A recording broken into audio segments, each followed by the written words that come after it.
Wah, sungguh seorang pedagang yang benar di dalam berdagangnya sesuai dengan ajaran-ajaran syariat, niscaya dibangkitkan pada hari kiamat beserta para ulama siddiqin dan para orang-orang syahid. Sebahagian daripada dosa, ada beberapa dosa yang tidak terampuni. Nah, dosa-dosa yang dibuat oleh manusia yang hana ampun dosanya gara-gara ibadat biasa. Hana ampun dosa gara-gara ajak waji, hana ampun dosa gara-gara ajak umrah. Nah, dosa yang terampuni dengan yang lain, tapi terampuni dengan susahnya dalam mencari kehidupan. Tanya waktu tak minta rezeki dah. Iru'uh yang itu biarnya mandum sebagai tebusan daripada dosa. Jadi beda pikirin ya, orang-orang yang hana le harta bagi cari nafkah tiap uro lam-lam, tiap uro gedue gede hana lagut-lagut. Beda pikirnya rendah. Bahkan dipegang oleh Rasulullah, nah dosa yang hantar ampuni dengan pulain, tapi terampuni dengan gara-gara susah dan bak gaya minta usaha untuk bekal udip puro akhirat. Jadi kan hal kecil katanya. Bahkan dalam hadis yang lain Rasulullah menyampaikan, at-tajirus suduku yuhsyarul yaumal qiyamah ma'as siddiqina wasyuhada.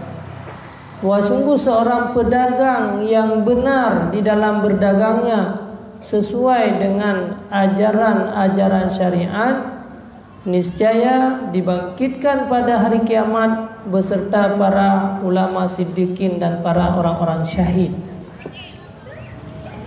Ada zaman nasirah pemuda nunggu-nunggu sekalian, ban bengah kai duit dia minta rezeki, ban bunga kai berangkat ya minta pe. Para sahabat hanagat tanggapan ke pemudanya, sehingga dikul oleh sahabat, wai sayang tan pemudanya, ada kekuatan, ada kesehatan ji dipergunakan untuk ibadat, sungguh ji merupakan orang yang lebih beruntung. Nyambat para sahabat berfikir watesaan na pemuda yang mulai bengah bijak yang minta rezeki. Terus hamanya mbak Rasulullah SAW, bahkan Nabi lah. Akhirnya Rasulullah menyampaikan, wahai sahabat, beda pegah lagi ya. Sira orang yang dibedah yang minta rezeki untuk mencukupi kebutuhan keluarga, supaya budget kurang yang melaki-laki bagok, supaya menjaga diri daripada keburukan. Sebab ada hanapeng naya bro akai biasa. Hanapeng biasa bro akai. Kata jak basyara naya lekepeng bangkahang bi ka bengeh. So good nah.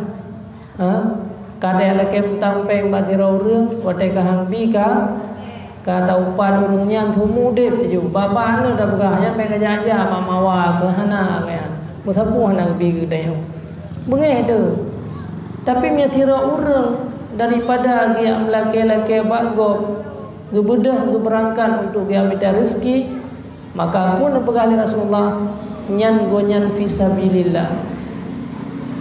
Gonyan tinggal akan bangkit bersama orang-orang yang syuhada. Kerendah hatanya. Makanya dalam berdagangnya tak usahakan bersesuai lagi ada adab syariat.